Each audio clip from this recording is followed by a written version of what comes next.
وبرکاتہ۔ برحبیب خدا خاتم الانبیاء صلوات، بر علی و اولاد علی صلوات، برائے خوشنودی امام زمانہ بلندتر صلوات۔ اعوذ باللہ من الشیطان الرجیم، بسم اللہ الرحمن الرحیم، الحمد للہ رب العالمین، والصلاة والسلام علی اشرف الانبیاء والمرسلین، الرسول المسدد المصطفى الامجد ابی القاسم محمد صلوات، وعلى اہل بیتہ الطیبین الطاہرین المعصومین المظلومین، الذین اذهب اللہ عنہم الرجس وطہرہم تطہیرا صلوات، وعلى صاحب دعوت النبویہ وصولت الحیدریہ والعصمت الفاطمیہ والحلم الحسنیہ وشجاعت الحسینیہ والعبادت السجادیہ وعلوم الباقریہ وآثار الجعفریہ ومعاصر الکاظمیہ والحجج الرضویہ والجود التقویہ والنقاوت النقویہ والہیبت العسکریہ والغیبت القائم بامر اللہ صلوات۔ اما بعد فقد قال اللہ تعالی فی محکم کتاب، بسم اللہ الرحمن الرحیم، هو الذی بعث فی الامیین رسولا منہم یتلو علیہم آیاتہ وَيُزَكِّيهِمْ وَيُعَلِّمُهُمُ الْكِتَابَ وَالْحِكْمَةَ وَإِنْ كَانُوا مِنْ قَبْلُ لَفِي ضَلَالٍ مُبِينٍ صلوات۔ تمام تعریفیں رب کائنات کے لیے جو اس کائنات کا پیدا کرنے والا اور پالنے والا ہے، جس کے قبضہ قدرت میں میری اور آپ کی جان ہے، جس کے حضور ہمیں حاضر ہو کر اپنے اعمال کا حساب دینا ہے، اور تمام تر درود و سلام محمد و آل محمد کے لیے جو بارگاہ حق سے دین حق لے کر آئے اور اس کی حفاظت کا انتظام کیا۔ مسلسل گفتگو اس مبارک عنوان پر کہ کربلا اسلامی تعلیمات کی درسگاہ ہے۔ سرنامہ کلام کے لیے جس آیہ مبارکہ کی تلاوت کا شرف حاصل کیا اور جس کو اختیار کیا گیا، وہ سورہ جمعہ کی آیت نمبر 2 ہے کہ وہی تو ہے وہ پروردگار جس نے امیین میں سے انہی میں سے ایک رسول کو مبعوث فرمایا جو ان پر اس کی آیات کی تلاوت کرتا ہے، جو ان کے نفوس کا تزکیہ کرتا ہے، جو ان کو کتاب کی تعلیم دیتا ہے اور جو ان کو حکمت کی تعلیم دیتا ہے۔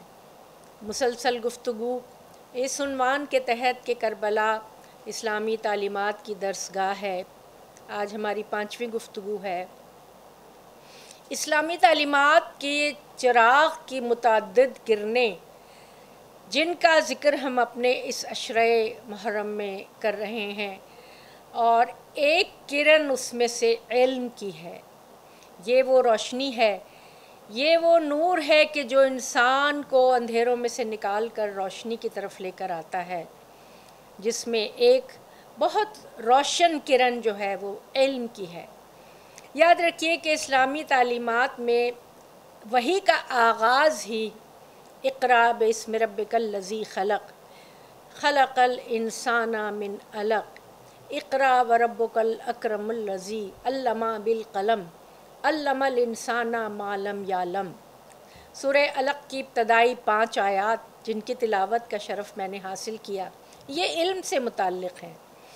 قرآن حکیم کی وحی کی تنزیل کا آغاز ہی علم کی اہمیت سے ہوتا ہے۔ پڑھ، اقرا پڑھ اپنے رب کے نام سے، وہ رب کہ جو اکرم ہے، اقرا و ربک الاکرم الذی علم اکرم ہے، کریم ہے، اور اس نے علم سکھایا کس سے؟ مفہوم بیان کری ہوں، قلم سے علم سکھایا، اور انسان کو وہ بتایا جو وہ نہیں جانتا تھا۔ بے شک علم کی اہمیت اسلامی تعلیمات میں بہت زیادہ ہے، اور عرب کا وہ معاشرہ جہاں قرآن نازل ہوا، جہاں ختمی مرتبہ صلی اللہ علیہ وآلہ وسلم کو مبعوث فرمایا گیا، جیسے کہ آیت کی روشنی میں ہی ہم سمجھ گئے کہ معلم انسانیت جو آیات کی تلاوت کرتے ہیں، جو نفوس کا تزکیہ کرتے ہیں، جو کتاب کی تعلیم دیتے ہیں، جو حکمت کی تعلیم دیتے ہیں، ان کا کام ہی معلم ہونا ہے، اور علم پہنچانا ہے، کتاب کا علم پہنچانا ہے، حکمت کا علم پہنچانا ہے۔ علم پر بہت زور دیا گیا ہے، اور علم وہ قدر ہے کہ جس کے لیے فرمایا گیا کہ علم حاصل کرنا تمام مسلمان مردوں اور عورتوں پر واجب ہے، فرض ہے، سب کا فرض ہے کہ وہ علم حاصل کریں۔ اب علم کی فضیلت، علم کا عام طور پہ معنی تو ہیں جاننا، لیکن علم کے اس سے کہیں زیادہ وسیع معنی ہے، صرف جاننا نہیں ہے بلکہ اور بہت سارے معنی ہیں۔ انسان کو علم، دو طرح کا علم پروردگار عالم نے ودیت فرمایا ہے۔ ایک تو وہ علم جو اس کو بندہ خدا بنانے کے لیے ہے، اور جس کا ذکر قرآن حکیم میں اس آیت میں ہوتا ہے، الستو بربکم، کیا میں تمہارا رب نہیں ہوں؟ قالوا بلا، بے شک، انہوں نے کہا، روحوں نے کہا کہ بے شک تو ہمارا رب ہے۔ یہ عہد و پیما انسانوں کی ارواح سے لیا گیا قبل از تخلیق، قبل از پیدائش، اس دنیا میں آنے سے قبل۔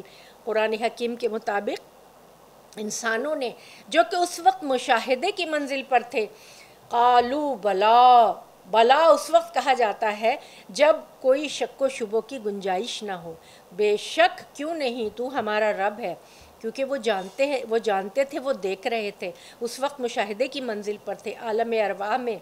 جب حضرت آدم علیہ السلام کی پشت سے ان کی تمام اولادوں کو باہر نکالا گیا اور ان سے وعدہ الست لیا گیا، یہ وہ علم تھا جو علم انسان کو اللہ کا بندہ بنانے کے لیے ودیت کیا گیا۔ یہ علم جس کی بنیاد، جس کا منبع عالم امر ہے۔ عالم امر میں انسانوں کی تقدیروں کے فیصلے ہوتے ہیں، عالم امر سے نزول ہوتا ہے انسانوں کی قسمت کے فیصلے کا، اور پھر عالم خلق میں جو چیزیں رونما ہوتی ہیں، پہلے وہ عالم امر میں ان کا فیصلہ ہوتا ہے۔ یہ علم جس کا تعلق، جو علم باطنی ہے اور علم روحانیت ہے، اس کا تعلق عالم امر سے ہے۔ عالم امر کی عام طور پہ لوگ عالم امر سے واقف نہیں ہیں، اور ان کی نگاہیں وہ اتنی دور رس نہیں ہوتی کہ جو عالم امر میں فرشتوں کی آوازیں سن سکیں، جو عالم امر میں قلم کی سرسرانے کی آوازیں سن سکیں، لیکن وہ لوگ کہ جو اس علم شریعت میں مہارت حاصل کر لیتے ہیں، جو اس علم باطنی میں مہارت حاصل کر لیتے ہیں، ان کی نگاہیں اتنی زیادہ روشن ہو جاتی ہیں کہ وہ یہ سب کچھ دیکھ سکتے ہیں۔ یہ تو تھا وہ علم جو انسان کو بندہ بنانے کے لیے اللہ نے دیا، اور اس علم کا فائدہ اس دنیا میں بھی، اور سب سے زیادہ فائدہ عالم آخرت میں۔ جب انسان اس دنیا سے چلا جاتا ہے اور اپنے رب کے حضور حاضر ہوتا ہے، اگر اس نے اس علم سے بھرپور فائدہ اٹھایا ہوتا ہے، اپنے عبد بننے کے لیے محنت کی ہوتی ہے، اور اللہ تعالیٰ کی بتائے ہوئے اصولوں پر، تعلیمات پر عمل کیا ہوتا ہے، اور خلوص دل سے اس راستے پر اگر وہ چلا ہے، تو یہ علم اس کو عالم آخرت میں بہت نفع دیتا ہے۔ دوسرا علم جو پروردگار عالم نے اس مادی زندگی کے لیے عطا کیا، اور اس کا ذکر سورہ بقرہ کی آیات نمبر 30 سے لے کے 34 تک تفصیل سے کیا گیا، جس کو علم الاسماء اور علم الاشیاء بھی کہتے ہیں، یعنی عام طور پہ جو اس کائنات میں چیزیں ہیں ان کا علم، جس میں physics, chemistry, biology, botany, zoology, astronomy, astrology, ستاروں کا علم، پودوں کا علم، درختوں کا علم، اور جانوروں کا، اور حشرات الارض کا، اور انسان کے جسم کا، اور جس سے علم طب نے جنم لیا، جو کہ میرے اور آپ کے لیے انتہائی مفید ہے۔ یہ بھی علم اللہ ہی کا عطا ہوا ہے، اللہ نے یہ علم عطا کیا ہے جو کہ انسان کی زندگی میں فائدہ دیتا ہے۔ یاد رکھیے، علم جب تک علم نافع نہ ہو وہ فائدہ نہیں دیتا۔ علم کی دو قسمیں ہیں، علم نافع، علم غیر نافع۔ علم نافع کیا ہے؟ وہ علم جو فائدہ دیتا ہے۔ علم بذات خود جو ہے نہ فائدہ دے گا نہ نقصان دے گا جب تک آپ اس کو صحیح طریقے سے استعمال نہ کریں۔ علم کو جب تک صحیح طریقے سے استعمال نہ کیا جائے، جب تک علم وحی کے تابع نہ ہو، جب تک علم روحانیت کے تابع نہ ہو، وہ علم فائدہ نہیں دیتا۔ جیسا کہ بہت آسان سی مثال آپ دیکھتے ہیں، ایٹم بم بنانے کا علم ہے، ہتھیار بنانے کا علم ہے، یہ بھی علم ہے نا، لیکن اس کو اگر انسانیت کی ہلاکت اور تباہی کے لیے استعمال کیا جائے گا تو یہ علم نافع نہیں ہے، یہ علم انتہائی نقصان دہ ہے۔ اور اس کا مظاہرہ ہم جنگ عظیم دوم میں دیکھ چکے ہیں، ایٹم بم کا مظاہرہ دیکھ چکے ہیں نا، جو انسانوں کی ہلاکت کے لیے اس علم کو کہاں تک پہنچایا گیا۔ علم کے لیے ضروری ہے کہ اس منبع سے حاصل کیا جائے کہ جہاں فرمایا گیا انا مدینۃ العلم و علی بابھا، بے شک میں علم کا شہر ہوں اور علی اس کا دروازہ ہے۔ علم کا شہر سے کیا مطلب ہے؟ مدینہ سے کیا مطلب ہے؟ مدینہ سے مطلب ہے ماڈرن سٹی، جدید شہر۔ دیکھیے، یثرب کا نام پہلے، مدینہ کا نام پہلے یثرب تھا نا، جب حضور ہجرت کرنے کے بعد وہاں تشریف لے گئے تو اس کا نام مدینۃ النبی ہو گیا، یعنی نبی کا شہر۔ تو وہ ابھی صرف 1400 سال پہلے کی بات ہے نا، تو وہ جدید شہر سے مانی، جیسے آج کل کے زمانے میں آپ لندن اور ٹوکیو اور واشنگٹن اور یہ ریاض اور بڑے بڑے شہر جو ہیں اپنے اس دنیا کے جو جدید ترین شہر ہیں، جن میں تمام شعبے موجود ہیں، تمام شعبے موجود ہیں۔ مدینہ کا مطلب یہ ہے، میں علم کا شہر ہوں اور علی اس کا دروازہ ہے۔ کیا ہے علم کا شہر؟ دیکھیے، حضور نے اپنے اس معاشرے میں جو جاہلیت زدہ معاشرہ تھا، وہ دیکھیے جاہل ہونا اور بات ہے، جہالت کا ہونا اور بات ہے، جاہلیت کا ہونا اور بات ہے۔ یہاں میں آپ کے سامنے باریک سا فرق رکھ دوں۔ جہالت میں ہم سب مبتلا ہیں، بہت سی ایسی چیزیں ہیں جو ہم نہیں جانتے، جس کا مطلب ہے ہم جاہل ہیں، لیکن اس کا اعتراف کر لینے میں نہ کوئی عار ہے نہ کوئی شرمندگی ہے، کیونکہ ہماری نظریں بھی محدود ہیں۔ ان 5 حواس خمسہ کے ذریعے جتنا ہمیں علم عطا کیا گیا ہم اتنا ہی جانتے ہیں، اس سے زیادہ نہیں جانتے۔ ہاں، یہ اور بات ہے کہ روز محنت کریں اور ہم اپنے علم و دانش میں اضافہ کریں، جس کے لیے حکم دیا گیا ہے کہ اپنے علم و دانش کو بڑھاؤ۔ اور میرے چھٹے امام نے فرمایا ہے، امام جعفر صادق علیہ السلام نے، درود بھیجیے محمد وآل محمد پہ، یہ فرمایا کہ جو عالم اپنے زمانے کے حالات سے واقف نہیں ہوتا اس پر بدبختیاں ہجوم کرتی ہیں۔ علماء کا فرض ہے کہ اپنے زمانے کے حالات سے واقف ہوں، ان کو پتہ رہے کیا ہو رہا ہے، اور یہی علم جو ہے یہ میرے اور آپ کے لیے مددگار ثابت ہو جاتا ہے۔ تو علم حاصل کریں اسی گھرانے سے جس گھرانے کہا ہے کہ مدینۃ العلم ہے و علی بابھا، اور اسی طرح یہ علم سینہ بسینہ جو ہے وہ ائمہ معصومین میں منتقل ہوتا چلا گیا۔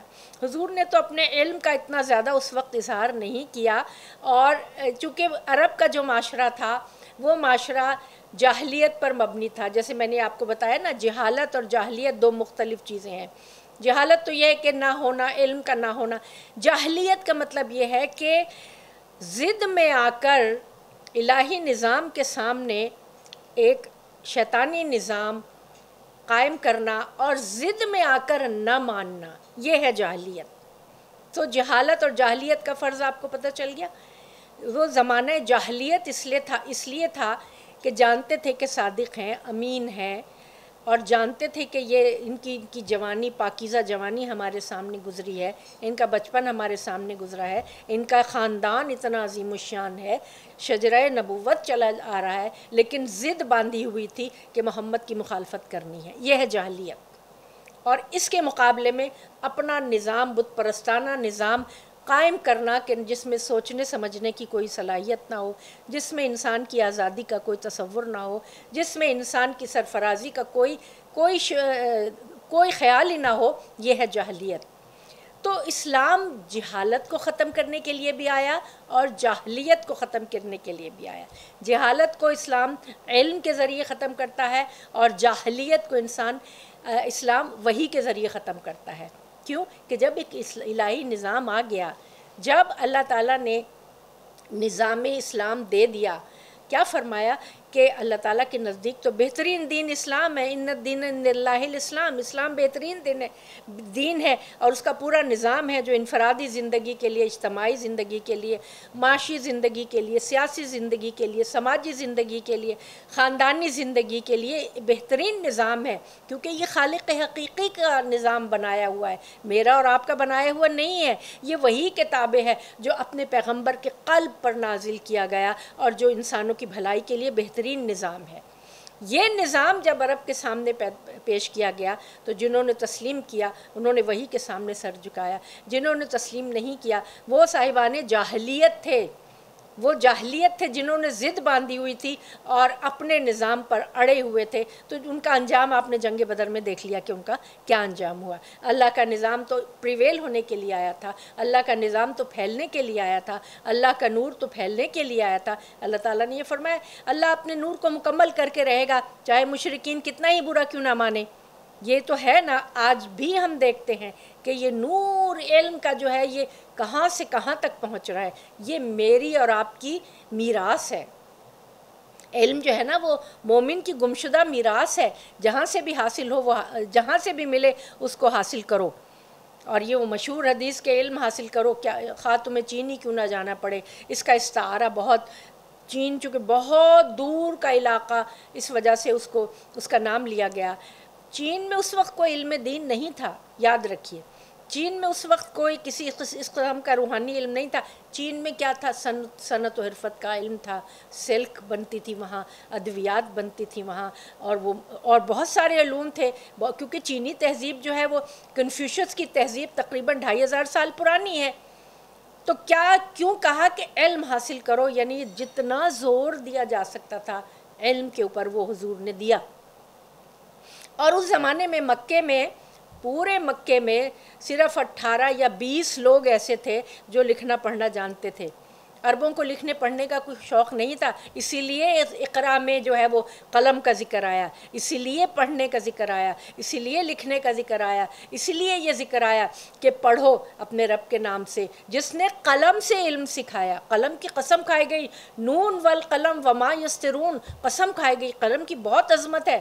اور ان عربوں کے ہاتھ میں، جن کے ہاتھوں میں تلواریں تھیں، جو خون بہانا جانتے تھے، جو ذرا ذرا سی بات پہ قتل و غارت کا سامان پیدا کر دیا کرتے تھے، جو ہر بات پر جنگ و جدل کے درپے رہتے تھے، تو اس معاشرے میں وہ نبیوں میں رحمت لقب پانے والا، مرادیں غریبوں کی بر لانے والا، وہ اپنے پرائے کا غم کھانے والا، مصیبت میں غیروں کے کام آنے والا، اتر کر حرا سے سوئے قوم آیا اور ایک نسخہ کیمیا ساتھ لایا، عرب جس پہ قرنوں سے تھا جہل چھایا، پلٹ دی بس ایک آن میں اس کی کایا، کہیں گھوڑا آگے بڑھانے پہ جھگڑا، کہیں پانی پینے پلانے پہ جھگڑا۔ یہ تھا اس معاشرے کا حال۔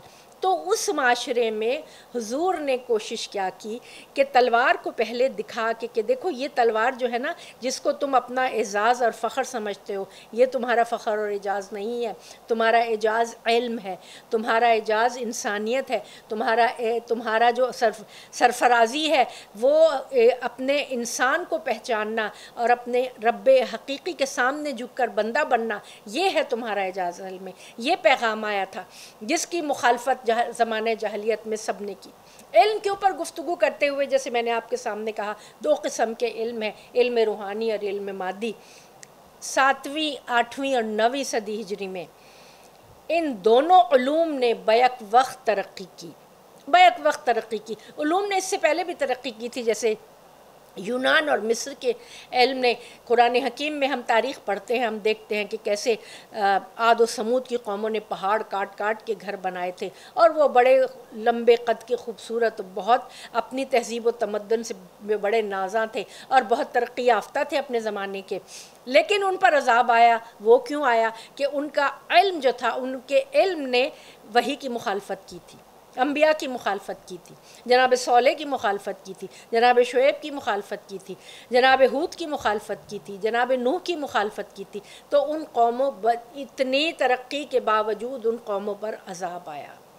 تو اب جو یہ 7ویں 8ویں اور 9ویں ہجری میں یہ علم دونوں پہلوؤں سے ترقی، اس علم نے ترقی پائی ہے، یہ علم اہل بیت کا علم ہے، یہ علم ختمی مرتبت کا علم ہے جو سینہ بسینہ چلتا چلا آ رہا ہے۔ صاحب منبر سلونی نے ختمی مرتبت کے بعد 14 مرتبہ یہ نعرہ لگایا، تحقیق کے بعد عرض کر رہی ہوں، عالموں کی تحقیق ہے، سلونی سلونی قبل ان تفقدونی، مجھ سے پوچھ لو جو کچھ پوچھنا ہے اس سے پہلے کہ تم مجھے کھو دو۔ عرب میں یہ دعویٰ کرنا کسی نے کوئی دعویٰ یہ آج تک نہیں کیا تھا، صرف مولا علی نے، اور وہ بھی سوء ادب کے تحت نہیں، حضور کی حیات مبارکہ میں نہیں، کیونکہ حضور تو مدینہ تو العلم ہے، یہ تو باب مدینہ تو العلم ہے۔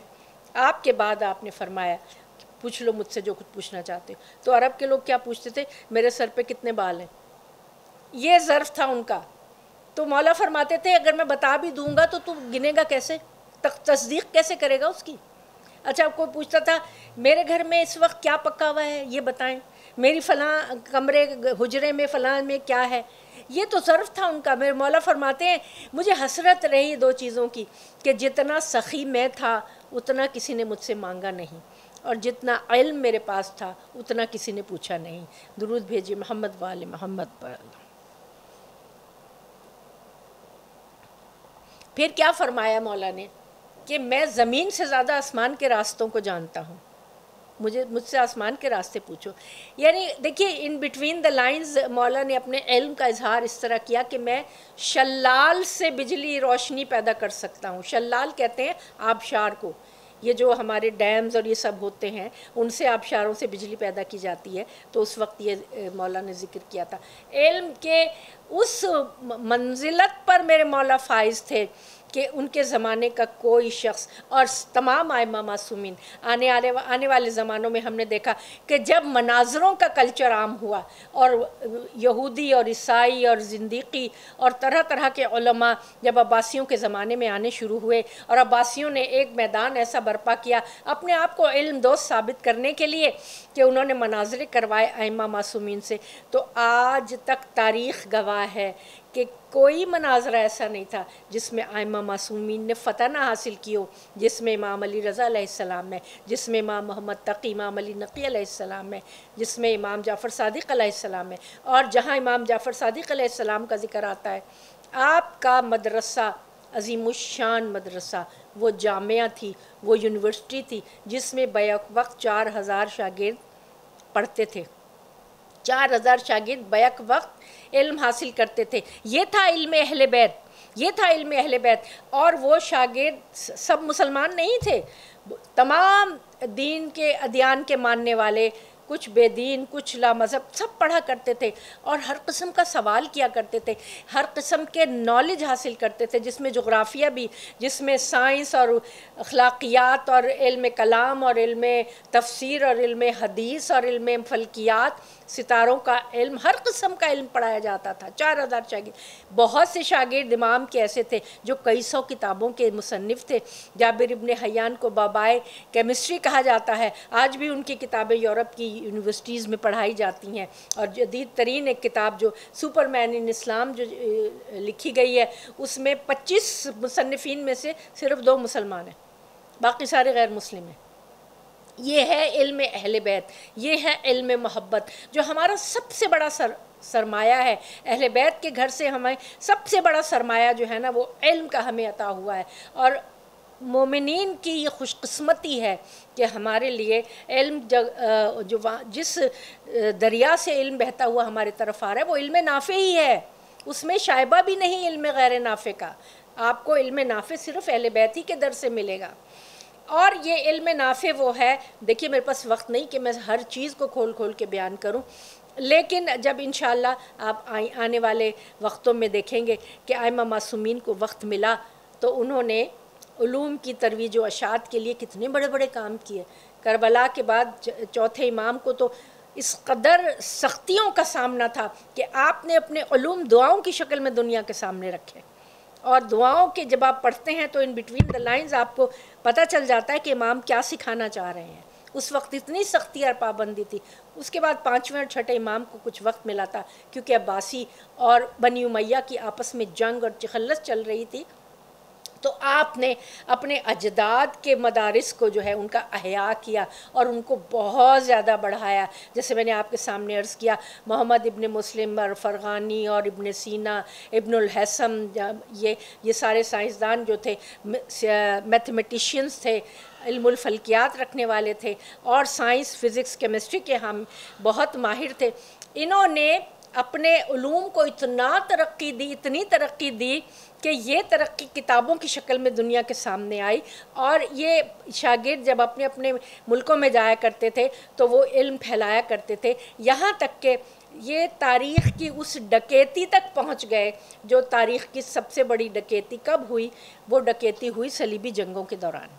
یہاں صرف میں مختصر سا عرض کروں کہ مسلمانوں کا جو علم تھا وہ صلیبی جنگوں کے ذریعے عیسائیوں نے اس کے اوپر ریسرچ کی۔ یہاں اقبال نے ایک بڑا 1000 سال کی تاریخ کو بیان کرتے ہوئے ایک شعر کہا ہے، لے گئے تثلیث کے فرزند میراث خلیل، لے گئے تثلیث کے فرزند میراث خلیل، خشت بنیاد کلیسا بن گئی خاک حجاز۔ تثلیث کے فرزند عیسائی جو تھے وہ علم کا سرمایہ، میراث خلیل، جناب ابراہیم علیہ السلام کا جو علم کا سرمایہ تھا۔ یہاں خاص میراث خلیل کا ذکر کیوں ہے کہ قرآن حکیم نے کہا کہ ہم نے ابراہیم کو ملکوت ارض و سماوات دکھا دیے تھے، تمام علم ابراہیم کو دے دیا تھا، اور اس زمانے میں ابراہیم علیہ السلام کے زمانے میں علوم نے بہت ترقی کی تھی۔ بابل اور نینوا کی تہذیبوں میں بھی علم نے بہت ترقی کی تھی۔ یہ سارا علوم جب قرآن حکیم کی شکل میں پہنچے ہیں، تو اس کے بعد جب صلیبی جنگیں ہوئی ہیں تو صلیبی جنگوں میں مسلمانوں کا ٹکراؤ ہوا ہے عیسائیوں کے ساتھ، اور عیسائیوں نے یہ دیکھا کہ ان کے پاس تو بہت بڑا سرمایہ ہے، بہت بڑا سرمایہ ہے، تو انہوں نے علوم اسلامیہ، علوم یونان اور پرانے جتنے علوم مصر جو تھے ان کے اوپر تحقیق شروع کی۔ تحریک احیاء العلوم یورپ میں برپا ہوئی 1300 سے لے کے 1600 تک، جہاں انہوں نے اپنے بہترین دماغوں کو علم کی تحقیق پر روانہ کر دیا۔ بنیاد جو تھی وہ اسلامی علوم بھی تھے، اس میں امام جعفر صادق علیہ السلام کے شاگردوں کی لکھی ہوئی کتابیں وہ بنیاد تھی۔ 300 سال کے اس محنت میں رینیسانس جو برپا ہوا، تحریک احیاء العلوم جو ہوئی، ریوائیول آف نالج جو ہوئی، جس کے نتیجے میں 18ویں اور 19ویں صدی میں صنعتی انقلاب برپا ہوا۔ ٹھیک ہے نا، 300 سال تک تحقیق کی ان لوگوں نے۔ اگر وہ ہم سے آگے ہیں، ٹیکنالوجی میں اگر آگے ہیں، علم میں آگے ہیں، تو ان کا حق ہے۔ اللہ تعالیٰ نے وعدہ کیا نا، جو جتنا انسان کوشش کرے گا، لیس للانسان الا ما سعی، جتنی کوشش کرو گے اتنا تمہیں اس کا پھل ملے گا۔ تو انہوں نے محنت کی تو اللہ تعالیٰ نے ان کو اس کے پھل کا اجر، محنت کا اجر دیا۔ تو ان کی اتنی محنت سے تحریک احیاء العلوم رینیسانس کے نتیجے میں یہ صنعتی انقلاب برپا ہوا 200 سال۔ اس کے نتیجے میں جو آج آپ ٹیکنالوجی دیکھ رہے ہیں، جو آج انسان ستاروں پہ کمندے ڈال رہا ہے، چاند پر پہنچ چکا ہے، اور جو ہے وہ خلاؤں کو تسخیر کر رہا ہے، اور آج جو میں ہزاروں میل دور بیٹھ کر آپ سے گفتگو کر رہی ہوں، یہ ٹیکنالوجی کی ترقی کی وجہ سے ہے نا۔ تو یہ سب اسی کا نتیجہ ہے، جس کی بنیاد میں علوم اہل بیت ہیں، جس کی بنیاد میں علم نبوی ہے، جس کی بنیاد میں وہ روشنی ہے جو قرآن سے حاصل کی ہے۔ درود بھیجیے محمد وآل محمد پر، اللہم صلی علی محمد وآلہ۔ صاحب ممبر سلونی کا تذکرہ کیے بغیر علم کی باتیں مکمل نہیں ہوتیں۔ میرے مولا کو اپنی زندگی میں کتنے بڑے بڑے چیلنجز کا سامنا تھا، بچپنے سے لے کے دعوت ذوالعشیرہ سے لے کے اور اخیر تک مسجد کوفہ تک، جب فزت برب الکعبہ کی آواز بلند ہوتی ہے۔ امام کی زندگی جو وعدہ ذوالعشیرہ میں کیا تھا، پوری زندگی اس وعدے پر قائم رہے، پوری زندگی اپنی تلوار سے، اپنی زبان سے، اپنے اعضاء و جوارح سے، اپنے ہر چیز سے جو ہے وہ ختم مرتبت صلی اللہ علیہ وآلہ وسلم کی حفاظت کی، آپ کے پیغام کی حفاظت کی، اور آپ کی روحانیت کی حفاظت کی، آپ کے علم کی حفاظت کی، اور دنیا تک وہ علم پہنچایا، اور دنیا تک پہنچایا، کبھی خطوط کے ذریعے پہنچایا، کبھی خطبات کے ذریعے پہنچایا، کبھی کلمات قصار کے ذریعے پہنچایا۔ جب ہمارے پاس نہج البلاغہ ہم دیکھتے ہیں تو نہج البلاغہ جتنا گہرے علوم کا سرمایہ اس کے اندر ہے کہ اس کو سمجھنے اور پڑھنے کے لیے بھی جو ہے وہ عام ذہن جو ہے اس کو نہیں سمجھ سکتا۔ کہا جاتا ہے کہ علی کے علم سے مسلمان تو مروب ہیں ہی ہیں، غیر مسلم بہت مروب ہیں، اور غیر مسلموں نے جتنے عشق اور محبت سے مولا کے لیے کتابیں لکھی ہیں، جن میں سے ایک کتاب کا نام جو میں آپ کے سامنے بیان کروں، ندائے عدالت انسانی، voice of human justice, George Jordac کی کتاب ہے، یہ لبنانی کوئی عیسائی تھا جس نے یہ کتاب لکھی ہے، اور اس کا لب لباب یہ ہے کہ عیسائیوں کو جتنا جسٹس، جتنا عدل و انصاف مولا علی کے دور حکومت میں ملا، اتنا کبھی نہیں ملا۔ تو امام کی زندگی بہت بڑے خوبصورت پہلو زندگی کے ہیں۔ سب سے پہلے خوبصورت پہلو تو کیا ہے کہ زہد اور عبادت، کیا عبادتیں تھیں کہ رات رات بھر عبادت میں مبتلا رہا کرتے تھے، کہ امام زین العابدین علیہ السلام نے جب کسی سے پوچھا کہ آپ تو زین العابدین ہیں، آپ تو سید الساجدین ہیں، آپ کا بہت بڑا مقام مرتبہ ہے، تو فرمایا کہ نہیں، تو شاید میرے جد کی عبادتوں سے واقف نہیں ہے۔ کہاں میری عبادتیں اور کہاں میرے جد کی عبادتیں؟ گویا آپ کی عبادتیں جو تھیں وہ کس مقام پہ تھیں کہ پروردگار عالم کی کس قرب میں تھیں کہ جب عبادت کے لیے کھڑے ہوتے تھے تو کانپتے تھے، یہاں تک کہ بی بی سیدہ سلام اللہ علیہا سے کبھی کسی نے آ کے کہا کہ بی بی علی تو اس دنیا سے رخصت ہو گئے، وہ تو ختم ہو گئے، چلے گئے بالکل، ان کی حالت تو ایک سخت لکڑی کسی ہو گئی ہے، جیسے وہ مر گئے ہیں۔ تو بی بی نے مسکرا کے کہا کہ علی کی حالت اکثر عبادت کے دوران ایسی ہو جاتی ہے۔ تو کہا نا کہ اللہ کا خوف وہی رکھتے ہیں جو عالم ہوتے ہیں، جتنا جس کا علم ہوگا اتنا زیادہ خشیت الہی میں اس کی منزلیں بلند ہوں گی۔ تو عبادت میں بھی آپ کا مرتبہ جو ہے وہ بہت اعلیٰ ترین ہے۔ دوسرا جو سب سے آپ کی شخصیت کا اہم ترین پہلو ہے وہ یہ ہے کہ آپ کا انداز حکومت بہت عجیب و غریب انداز حکومت تھا۔ آپ کی لائف یا آپ کی زندگی جو تھی وہ قیامت کی زندگی تھی، اور انداز حکومت تو ایسا قائم کیا کہ جو نہ اس سے پہلے کسی کے پاس تھا نہ اس کے بعد کسی کے پاس تھا، کہ آپ اپنی حکومت کے دوران خاک نشین لوگوں کی صحبت اختیار کیا کرتے تھے، غریب لوگوں کے پاس بیٹھتے تھے، ان کو پیار کیا کرتے تھے، ان کی عزت افزائی کرتے تھے، اور جو لوگ اپنے دولت اور اپنے منصب کی وجہ سے تکبر اور غرور میں مبتلا رہتے تھے، امام ان کی طرف رجوع نہیں کرتے تھے، ان کو بالکل بھی کوئی توجہ کے قابل نہیں سمجھتے تھے۔ تیسری بات جو امام کی زندگی کا انتہائی اہم ترین پہلو ہے وہ ہے شجاعت، بہادری، ایسی بہادری تھی کہ پورے عرب میں جو تھے لوگ کانپتے تھے مولا کے نام سے۔ اور کیا بہادری تھی، کیا تعریف کی ختمی مرتبت نے کہ علی کی ضربت خندق کے دن عبادت الثقلین سے افضل ہے۔ اس ضربت میں صرف ایک بظاہر یہ عمر عبدود کا سر کاٹنا نہیں تھا، اس کے اندر ضبط نفس بھی تھا، اس کے اندر اسلامی تعلیمات کا وہ مظاہرہ بھی تھا کہ جب عمر بن عبدود نے گستاخی کی اور لعاب دہن آپ کی طرف پھینکا تو آپ اس کے سینے سے اٹھ کے کھڑے ہو گئے۔ پوچھا یا علی آپ کھڑے ہو گئے، اگر وہ اس وقت آپ پہ غلبہ پا لیتا، قابو پا لیتا تو آپ کیا کرتے؟ کہا کہ نہیں، اس وقت میرا نفس مجھ پر غالب آ گیا تھا، مجھے غصہ آ گیا تھا، اور اگر میں اس وقت اس کو قتل کرتا تو اس قتل میں میرے نفس کی خواہش شامل ہوتی، اس لیے میں اٹھ کے الگ ہو گیا تھا۔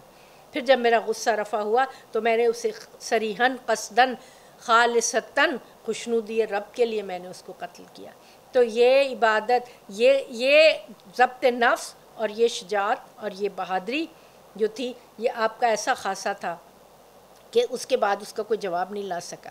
اس کے بعد جو دیکھیے مظلومیت، علی سے زیادہ کوئی شجاع بہادر نہیں، علی سے زیادہ کوئی ان کی تلوار کے آگے جو ہے وہ کوئی ٹکتا نہیں تھا، اس کے باوجود مولا علی مظلوم کیوں تھے؟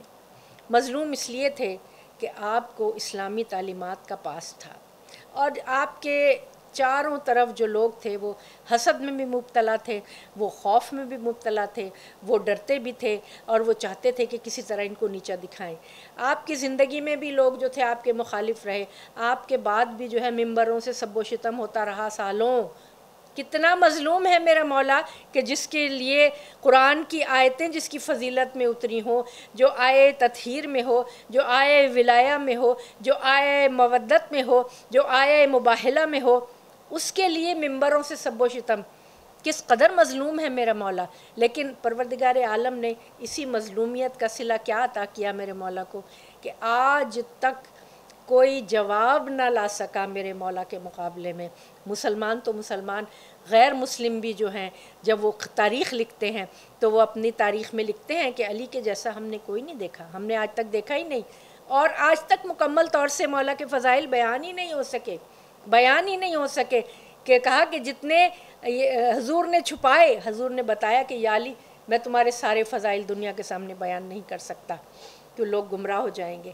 اور اب جو ظلم اٹھائے، جو تلوار سر پہ کھائی، اس کے علاوہ جو زخم جسم پہ کھائے، اس کے علاوہ جو خاموشی اختیار کی، جب دیکھا کہ حق چھن گیا ہے خاموش رہے. صاحب تلوار ہیں، صاحب ذوالفقار ہیں، خیبر اور خندق فتح کیا ہوا ہے اور جنگ بدر کے فاتح ہیں، لیکن تلوار نہیں اٹھائی. آپ نے ایک خط لکھا اہل مصر کے نام، جس میں لکھا کہ جب میرا حق چھینا گیا تو میں خاموش ہو گیا، میں نے تلوار نہیں اٹھائی. لیکن جب میں نے دیکھا کہ دنیا میں میرے سے درخواست کر رہی ہے کہ اگر اب آپ نے خلافت اور امامت کو حاصل نہ کیا اور آپ نے ہماری مدد نہ کی تو اسلامی ریاست کو خطرہ ہے، اس وقت میں نے پھر وہ قبول کیا.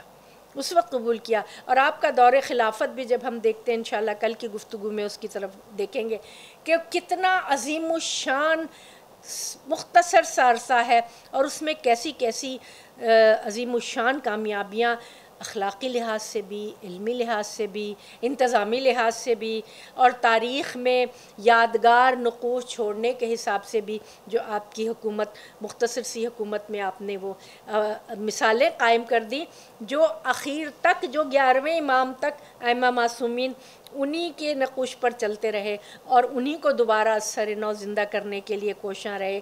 یہ ضرور تھا کہ مولا کو یہ علم تو تھا. دیکھیے ہماری گفتگو علم ہی سے شروع ہو رہی تھی. علم تو تھا کہ میرے ساتھ یہ ہونے والا ہے اور عبد الرحمن ابن ملجم مجھے 21 رمضان کو شہید کرے گا. لیکن اس سے پہلے آپ نے کوفے میں چھاونیاں بنانی شروع کر دی تھیں. آپ کو علم تھا کہ اسی رمضان میں 21 تاریخ کو میں اس دنیا سے چلا جاؤں گا، لیکن آپ کا علم جو تھا وہ آپ کی جد و جہد اور کوشش کی راہ میں رکاوٹ نہیں بن سکا. آپ نے چھاونیاں قائم کی تھیں کہ جنگ کی جائے گی معاویہ پر.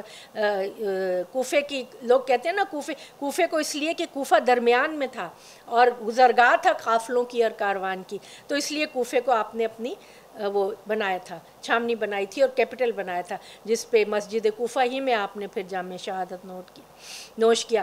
تو یہ میرے مولا کا جو علم تھا، اس کے لیے بس میں آخری جملے چھٹے امام نے فرمایا وضاحت کی، کیونکہ ان کو موقع ملا، چھٹے امام کو موقع ملا کچھ اپنے علوم کی نشر و اشاعت کرنے کا، وضاحت کرنے کا. تو آپ نے کیا فرمایا، مختصر آپ کے سامنے عرض کر، عندنا غابرن، ہمارے پاس غابر کا علم ہے. غابر کا علم کیا ہے؟ مستقبل میں ہونے والے حالات کا علم. عندنا مزبورن، ہمارے پاس مزبور کا علم ہے. وہ کیا علم ہے؟ جو گزشتہ واقعات ہو گئے پوری تاریخ میں، جس کا قرآن جس کی طرف اشارہ کرتا ہے، ائمہ معصومین کو وہ تمام علم تھا. اور وہ علم کہاں سے آ رہا تھا؟ ورثہ ختم مرتبت کے علم سے وہ ورثہ آ رہا تھا. کیونکہ جب پوچھتے تھے لوگ کہ یا رسول اللہ حضرت یوسف نے اس وقت یہ کیوں کیا، اور حضرت نوح نے اس وقت یہ کیوں کیا، اور حضرت ابراہیم نے اس وقت یہ کیوں، تو آپ جواب دیا کرتے تھے اس لیے کہ اللہ نے وہ علم عطا کیا تھا. اس کے بعد کیا کہا کہ ہمارے پاس ہمارے الہام ہوتے ہیں ہمارے قلوب میں، کہ جو اللہ کی مشیت ہوتی ہے وہ علم ہمارے الہام کے ذریعے ہمارے سینوں میں منقش کر دیا جاتا ہے. پھر فرمایا کہ ہم فرشتوں کی آوازیں سنتے ہیں، یہ علم بھی ہمیں عطا کیا گیا ہے. آنے والے زمانے کا علم، پیچھے گزر جانے والے زمانے کا علم، مشیت الہی کا علم، عالم امر کا علم، ہمارے سینے میں جو فرشتے جو باتیں کرتے ہیں وہ ہم سنتے ہیں. پھر فرمایا عندنا مصحف احمر، ہمارے پاس مصحف احمر کا علم ہے، یعنی حضور صلی اللہ علیہ وسلم کے جو جنگ کی حکمت عملی تھی، آلات تھے اور اوزار تھے، احمر ریڈ اس کو اس لیے کہتے ہیں، وہ ہمارے پاس علم ہے۔ عندنا اب علم ابید، وائٹ، سفید، سلو، امن، یہ بھی علم ہمارے پاس ہے اور اس کو بھی ہم جانتے ہیں۔ پھر فرمایا عندنا مصحف فاطمہ، ہمارے پاس مصحف فاطمہ ہے۔ مصحف فاطمہ کا علم کیا ہے؟ وہ مصحف، وہ رسالہ جو جناب جبریل علیہ السلام نے شہزادی سیدہ سلام اللہ علیہا کو آ کر بتایا اور آپ نے وہ ڈکٹیٹ کرایا اور مولا علی نے اس کو بیل کی کھال کے اوپر لکھا، وہ ہے مصحف فاطمہ۔ پھر فرمایا کہ نحن متوسمین، ہم متوسمین ہیں کہ ہم دلوں کا حال جان لیتے ہیں، ہم دیوار سے پیچھے دیکھ لیتے ہیں، ہم اپنے پیچھے دیکھ لیتے ہیں۔ یہ علوم ہمارے پاس ہیں اور یہ سارے علوم وہ ہیں کہ جب امام تشریف لائیں گے تو آپ کے ساتھ یہ علوم ہوں گے۔ درود بھیجیے محمد وآل محمد۔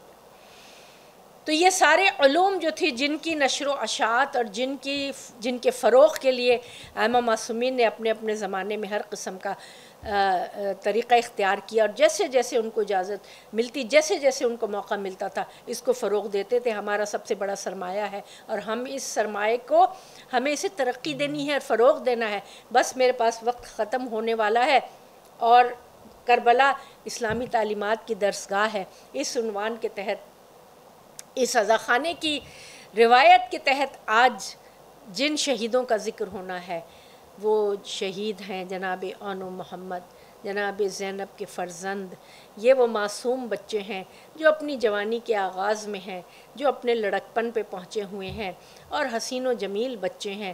یہ بچے وہ ہیں کہ جن کو شہزادی زینب نے تیار کیا ہے ماموں کے اوپر فدا ہونے کے لیے۔ ماموں کے لیے رشتے کی یہاں بات نہیں ہو رہی ہے، تیار کیا ہے حجت خدا کے اوپر قربان ہونے کے لیے، تیار کیا ہے ولی عصر کے اوپر قربان ہونے کے لیے، تیار کیا ہے اللہ کے نظام کی حفاظت کے لیے، فرزند رسول پر قربان کرنے کے لیے۔ بی بی زینب سلام اللہ علیہ نے کہا جاتا ہے کہ جناب زینب جب کربلا سے چلی تھیں، اس کے بعد جب مکے سے چلنے لگے تھے تو جناب عبداللہ ابن جعفر جو جناب زینب کے شوہر ہیں، وہ ان بچوں کو ہاتھ پکڑ کر لائے تھے اور بی بی کے حوالے کیا تھا کہ دیکھو جب وقت پڑے تو ایک کو اپنی طرف سے اور ایک کو میری طرف سے فرزند رسول پر قربان کر دینا۔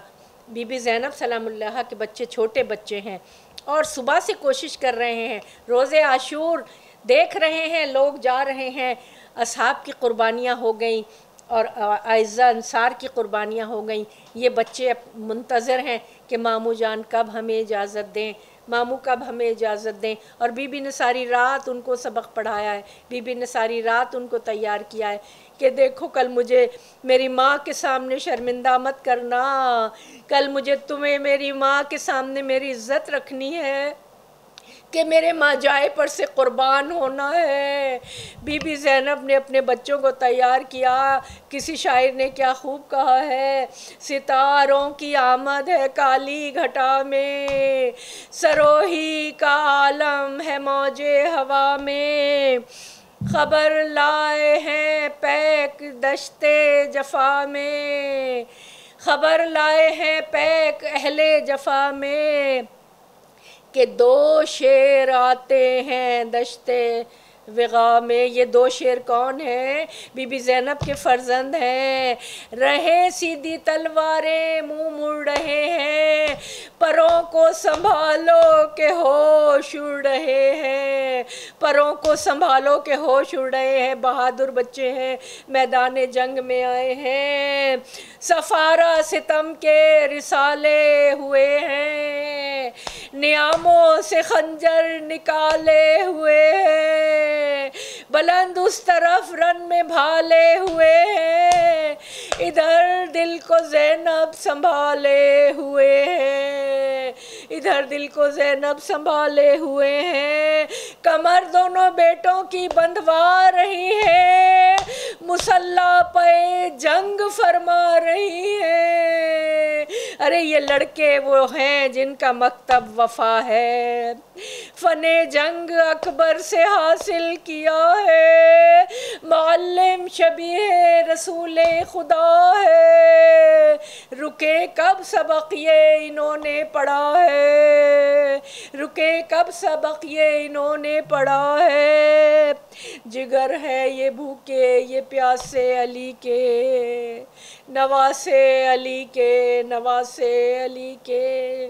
جناب اون محمد جب جنگ کے لیے گئے اس وقت یہ طے پایا تھا کہ ایک ایک جنگجو کے آپس میں مقابلہ ہوگا۔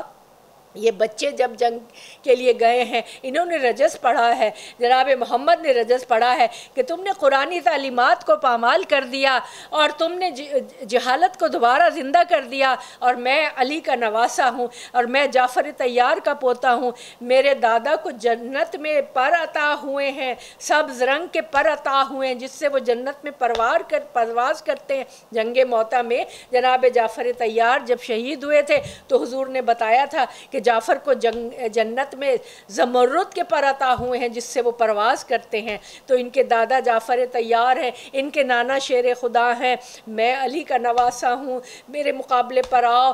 بڑے بڑے پہلوان مقابلے پر آئے جس میں 10 بڑے پہلوانوں کو محمد نے تہہ تیغ کر دیا، یہاں تک کہ جب انہوں نے دیکھا، ملعونوں نے یہ دیکھا کہ یہ بچے کسی ایک کے قابو میں آنے والے نہیں ہیں، جنگی آداب کو تہہ تیغ کرتے ہوئے، جنگی اصولوں کو پامال کرتے ہوئے سب نے مل کر حملہ کیا۔ محمد گھوڑے سے نیچے آیا، سلام بھیجا مولا حسین کو، السلام علیکم یا مولا مدد کے لیے دوڑے۔ اس کے بعد اون نے میدان کا رخ کیا، اون نے رجز پڑھا اور اون نے بھی بہت لوگوں کو تہہ تیغ کیا، یہاں تک کہ اون بھی گھوڑے سے گرا، اور وہی ہوا کہ ہجوم نے مل کے حملہ کیا۔ ان نوجوانوں پر ایک ایک پر قابو نہیں پا سکتے تھے، ہجوم نے مل کے حملہ کیا، اور جناب زینب کے دونوں بیٹوں کے لاشیں فرزند رسول اٹھا کے خیمے میں لائے۔ تاریخوں نے لکھا ہے کہ بی بی زینب بیچ میں بیٹھ گئیں، روئی نہیں، گریہ نہیں کیا، بکا نہیں کی، اور جب بچوں کے آخری سانس تھے کہا مادر گرامی آپ ہم سے خوش ہیں، ہم نے پانی نہیں پیا، ہم نے دریا کا رخ نہیں کیا۔ بی بی نے دونوں کے سینوں پر ہاتھ رکھے، بی بی نے اپنے آپ کو سرخرو سمجھا، آج میرے بیٹے دین الہی کے کام آ گئے۔ لعنت اللہ علی القوم الظالمین وسیعلمون الذین ظلموا ای منقلبین۔ پروردگار وَسَيَعْلَمُونَ الَّذِينَ ظَلَمُوا أَيَّ مُنْقَلِبُونَ، پروردگار ہماری اس قلیل سی عبادت کو اپنی بارگاہ میں قبول فرما۔ پروردگار اس فرش عزا کے صدقے میں ہمیں علوم اہل بیت سے آراستہ ہونے کی توفیق عطا فرما، اپنی آخری حجت کے ظہور میں تعجیل فرما، ہمیں ان کے اعوان و انصار میں شامل فرما۔ بر محمد وآل محمد صلوات۔